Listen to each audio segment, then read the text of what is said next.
Hello दोस्तों, मैं कुमार गौरव आपके अपने channel Kumar Gaurav smart study में स्वागत करता हूं। सिंधु घाटी सभ्यता हम पढ़ा रहे थे और सिंधु घाटी सभ्यता में हड़प्पा और मोहनजोदड़ो को बहुत अच्छे से बता दिए थे और उसमें थोड़ा सिंधु घाटी सभ्यता का टाइम जो है वो थोड़ा गलती लिखवा दिए थे।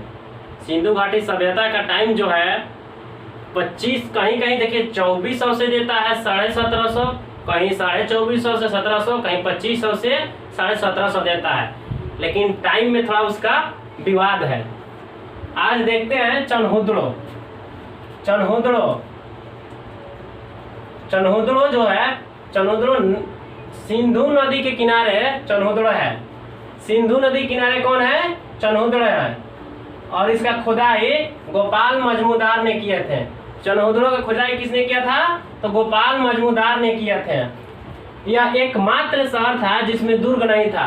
दुर्ग मतलब मान लीजिए ये घर हो गया, तो चारों बगल दुर्ग था, मतलब किला था, किला नहीं था, ठीक ना। बाकी सभी जगह दुर्ग था, किला था। यह एक औद्योगिक शहर था। कैसा शहर था? तो औद्योगिक शहर था। यहाँ से निम्नलिखित वस्तुएं मिली है। देखिए, मेकअप का सामान, जितना भी औद्योगिक चीज होगा यहाँ पे मिलेगा। मेकअप का सामान कहाँ से मिला था? तो चनहुदड़ो से।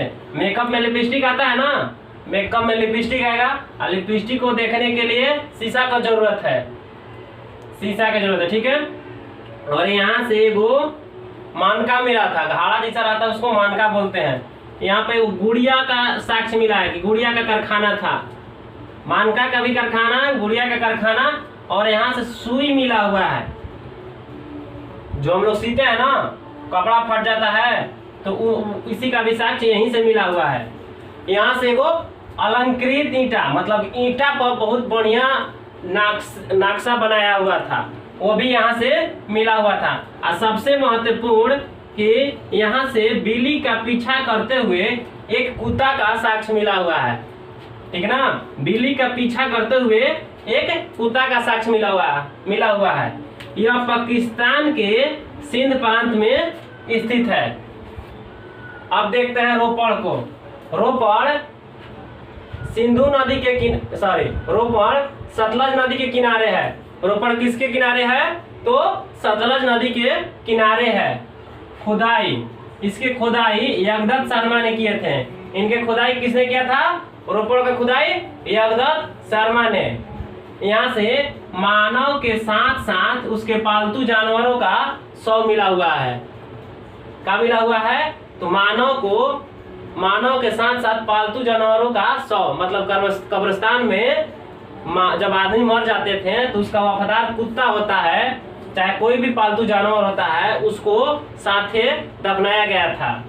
ऐसा ही एक साक्ष्य पाषाण काल में जम्मू कश्मीर के बुर्ज होम से मिला हुआ था। क्वेश्चन पूछ देगा कि वह कौन सा स्थल है जहां पर रोपड़ में मिला हुआ था मानव के साथ साथ पालतू जानवर, वैसा ही साक्ष्य पाषाण काल में मिला है। तो बुर्ज होम जम्मू कश्मीर में। एक बार इसको रिकॉल कर लेते हैं। चनहुदड़ो सिंधु नदी के किनारे स्थित है। इसके खुदाई गोपाल मजमूदार ने किए थे। एकमात्र शहर जिसमें दुर्ग नहीं था, यानी किला नहीं था। यह एक औद्योगिक शहर था, इंडस्ट्रियल एरिया था, और निम्नलिखित वस्तुएं मिली थी। यहाँ से मेकअप का सामान मिला हुआ था।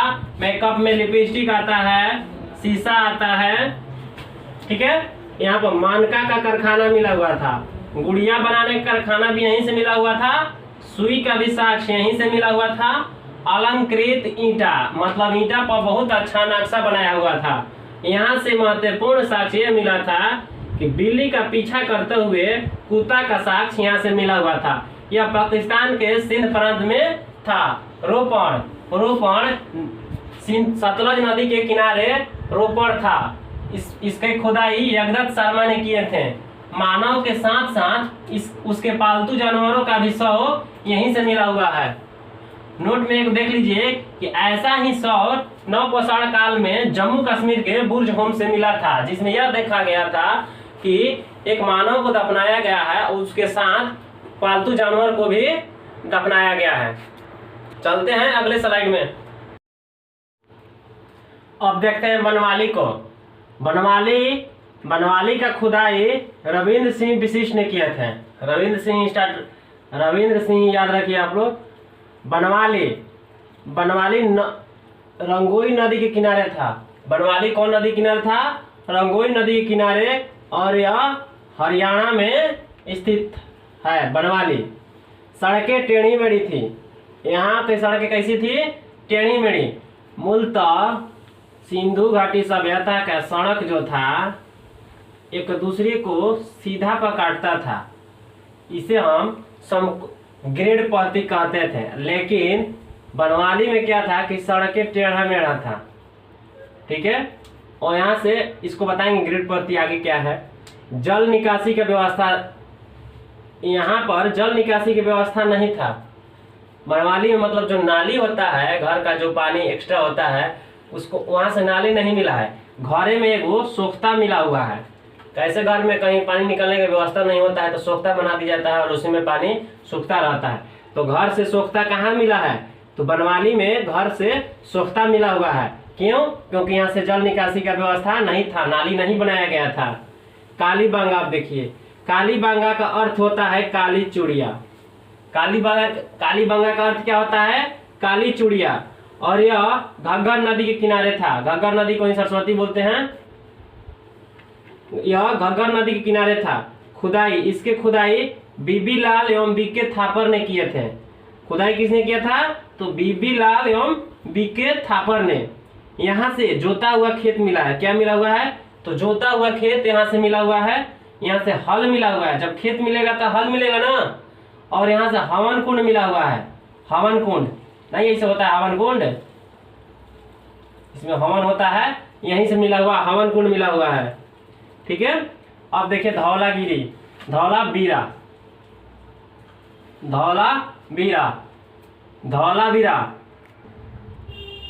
रविंद्र सिंह, इसे खोजे थे रविंद्र सिंह विशिष्ट। स्थल ये कहाँ था? तो गुजरात में स्थित है धौलावीरा। और यह लूनी नदी के किनारे बसा हुआ है। धौलावीरा कहाँ बसा हुआ है? तो लूनी नदी के किनारे बसा हुआ है। सिंधु सभ्यता का सबसे बड़ा स्थल धौलावीरा है। किंतु अभी आधुनिक खोज के आधार पर सिंधु घाटी सभ्यता का सबसे बड़ा स्थल राखीगढ़ी हो गया है, जो हरियाणा के हिसार जिला में है। यहाँ से उन्नत जल प्रबंधन की व्यवस्था मिला है। मतलब पानी की व्यवस्था बहुत बढ़िया से किया हुआ था। वर्षा का पानी होगा तो उसको कैसे रोका जाए, कीड़ा से खेती किया जाए, यहाँ से उन्नत जल प्रबंधन की व्यवस्था किया गया था। और यूनेस्को के वर्ल्ड हेरिटेज में धौलावीरा भारत का प्रथम था। सिंधु घाटी सभ्यता में शामिल होने वाला धौलावीरा ही था। सुरकोटदा, यह गुजरात में पतन नगर यानी समुद्र के किनारे था। पतन नगर मतलब बंदरगाह को बोलते हैं। यह गुजरात में पतन नगर यानी समुद्र के किनारे बसा हुआ था। सुरकोटदा कहाँ था? तो गुजरात के समुद्र के किनारे बसा हुआ था। यहाँ से घोड़ा का हड्डी मिला हुआ है। क्या मिला हुआ है?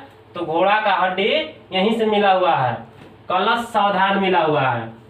कलश सावधान मतलब आदमी के साथ एक कलश को भी दफनाया गया था। कलश के साथ है कलश यानी हड़िया।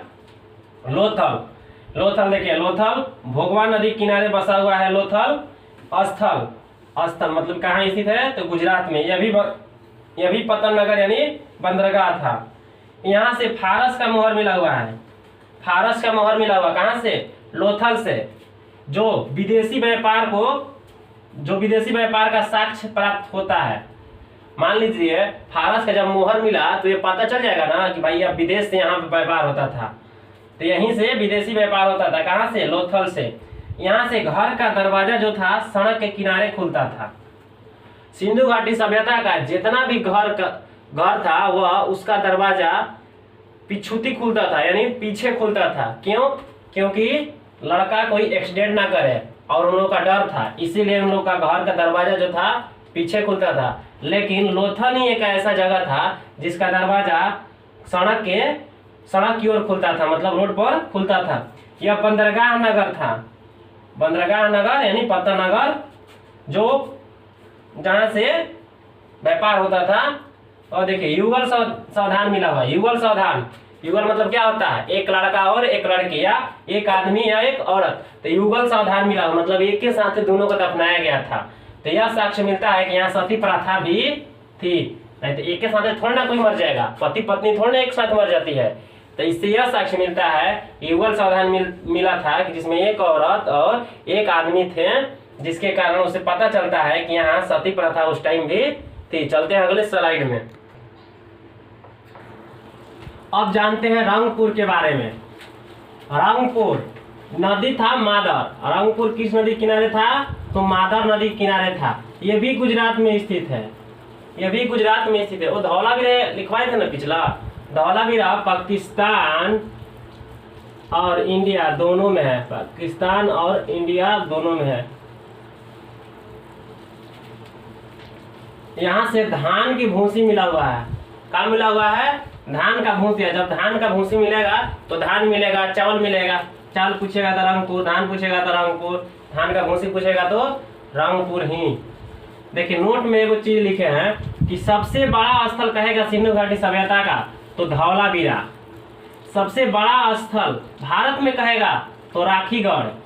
सबसे बड़ा शहर कहेगा, सबसे बड़ा शहर तो मोहनजोदड़ो को मारेंगे। लेकिन अभी आधुनिक जो वैज्ञानिक थे आर्कियोलॉजिक सर्वे के अनुसार पता चला है कि सिंधु घाटी सभ्यता का सबसे बड़ा स्थल राखीगढ़ है।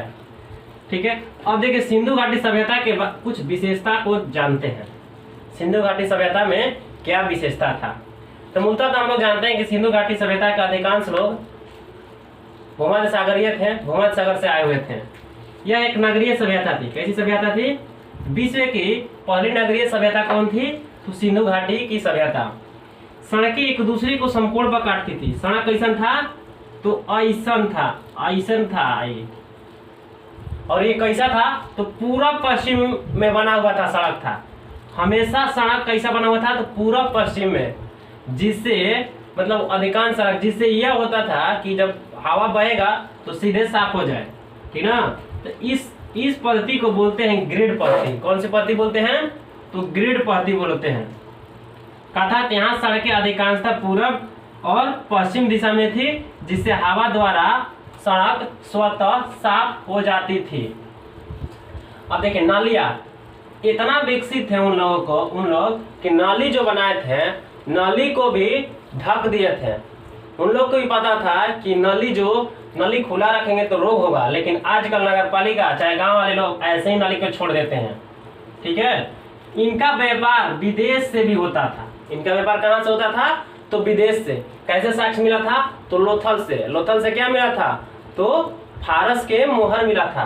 फारस के मोहर से यह सूचित होता है कि यहाँ के लोग विदेश ले व्यापार किसके माध्यम से करते थे, सी पोर्ट के माध्यम से करते थे। क्यों, क्योंकि लोथल जो था समुद्र के किनारे बंदरगाह स्थल था। इनका समाज जो था मातृसत्तात्मक था। मातृसत्तात्मक उसको बोलते हैं जिसमें माता को प्राधान्यता दिया जाता है। जैसे हम लोगों को कोई पूछता है तुम किसके लड़के हो, तो अपने पिताजी का नाम बताते हैं। तो हम लोग अभी पितृसत्तात्मक में जी रहे हैं। लेकिन सिंधु घाटी सभ्यता कैसी सभ्यता थी, तो मातृसत्तात्मक। वहां पूछने पर उस टाइम के लोग माता को पहले पूछने पर किसके लड़के हो, तो माता का नाम बताते थे। ठीक है, इनकी लिपि भाव चित्रात्मक था। कैसा लिपि था, तो भाव चित्रात्मक, जिसे आज तक पढ़ा नहीं गया है। भाव चित्रात्मक उसको बोलते हैं, क्या मतलब कोई चीज लिखना है तो उसका चित्र बनाते हैं, लेकिन ऐसा चित्र बना है ना, आज तक नहीं पता चला हुआ है कि क्या लिखा हुआ है। इसीलिए तो हम लोग सिंधु घाटी सभ्यता को आदि ऐतिहासिक में डालते हैं, क्योंकि आदि ऐतिहासिक क्या कहता है कि आदि ऐतिहासिक में लिखा गया है लेकिन उसको पढ़ा नहीं गया है। इनके मोहरों पर गाय का चित्र नहीं मिला हुआ है। गाय उतना पवित्र उस टाइम नहीं था। गाय तो वैदिक सभ्यता में आएंगे तब गाय का महत्व बढ़ गया है। यहाँ माप तौल के लिए न्यूनतम बट्टा 16 केजी का था। मतलब 16 केजी के बारे में कोई चीज लेना होगा तो 16 लीजिए। 16 केजी के 1 केजी होता था उस टाइम। 16 केजी नहीं हुआ, बाट लिखना था, 16 बाट का था। मतलब कोई पूछेगा हम लोग कैसे लेते थे, दीजिए 1 केजी दीजिए, 2 केजी दीजिए, 3 केजी। तो उन लोग अगर 1 केजी लेना होगा तो बोले 16 बाट दीजिए। आधा बाट कहेगा तो 8 केजी देगा उन लोग, ठीक ना। कितना बाट का था उन लोग बटखारा, तो 16 केजी या 16 बाट का था। यहाँ के लोग युद्ध से नहीं परिचित थे। जो अभी होता है मारकाट, पैसा लेन देन के लिए, हर एक चीज के लिए युद्ध होता है ना, तो यहाँ के लोग जानबे नहीं करते थे कि लड़ाई कैसे होता है। जब लड़ाई कैसे नहीं हो, जब वो लोग नहीं जानते हैं कि युद्ध कैसे होता है, तो तलवार से कहाँ से परिचित होंगे। और जब तलवार देगा तो यही कंसेप्ट लगाना है, जब तलवार देगा तो यहाँ के लोग लोहा का खोज, यानी सिंधु घाटी सभ्यता में लोहा का खोज नहीं हुआ था। सिंधु घाटी सभ्यता में क्या नहीं हुआ था, तो लोहा का खोज नहीं हुआ था। जब लोहा का खोज नहीं हुआ तो तलवार नहीं बनेगा। सिंधु घाटी सभ्यता के बाद जब वैदिक सभ्यता आएगा तो लोहा का खोज होगा उत्तर प्रदेश के अंतर्जल खेड़े से। सिंधु सभ्यता का विनाश का सबसे बड़ा कारण बाढ़ को माना जाता है। सिंधु घाटी सभ्यता का विनाश का सबसे बड़ा कारण क्या माना जाता है, तो बाढ़ को माना जाता है। एक बार इसको विशेषता को देखते हैं। यह कैसी सभ्यता थी, तो नगरीय सभ्यता थी। विश्व की सबसे पहली सभ्यता कौन सी सभ्यता थी, तो मेसोपोटामिया की सभ्यता थी, जो ग्रामीण था। सड़कें एक दूसरे को समकोण पर काटती थी, जिसे ग्रिड पद्धति कहते हैं। यह सड़कें अधिकांशतः पूरब और पश्चिम दिशा में थी, जिससे हवा द्वारा सड़क स्वतः साफ हो जाती थी। नलियां ढका हुआ था। इनका व्यापार विदेशों से भी होता था। इनका समाज मातृसदात्मक था। इनकी लिपि भाव चित्रात्मक थी, जिसे आज तक पढ़ा नहीं गया है। इनके मोहरों पर सर्वाधिक एक सींग वाले जानवर का चित्र मिला है। इनके मोहरों पर गाय का चित्र नहीं मिला हुआ है। यहाँ माप तौल के लिए न्यूनतम बाट 16 केजी का था। यहाँ के लोग युद्ध से नहीं परिचित थे तथा तलवार से भी नहीं परिचित थे। सिंधु सभ्यता का विनाश का कारण बाढ़ को माना जाता है। चलते हैं अगले स्लाइड में, कुछ और जानेंगे।